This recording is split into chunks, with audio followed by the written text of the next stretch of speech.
راجل اسمه جون شيبرد راح البنك وكان عايز يسحب فلوس، بس وصل البنك متأخر دقيقتين. الموظف مرضيش ينفذ له عملية السحب، ومع إصرار جون الموظف فضل رافض برضه. الموضوع ده خلى جون يحس بإحراج شديد ومشي وهو متضايق جدا. بس جون فكر بطريقة مختلفة، وخصوصا لأنه شغال في شركة من الشركات اللي بتعمل الشيكات للبنوك. جون قال ليه ما نعملش مكنة تخلي الناس تقدر تسحب فلوس في أي وقت طول اليوم.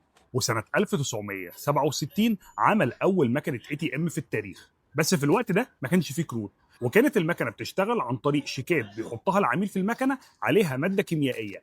المكنه بتقراها وبناء عليها بتطلع الفلوس المطلوبه. ومن اللحظه دي طريقه شغل البنوك كلها اتغيرت، وبقى فيه مكنه ATM في كل مكان. كل موقف محرج او غريب بنتعرض له ممكن يطلع من ورا فكره مجنونه او فكره عبقريه، بس عايز اللي يشوفها بعين تانية. استنونا الفيديو الجاي عشان نحكي لكم على اختراعات اغرب واغرب واغرب. سلام.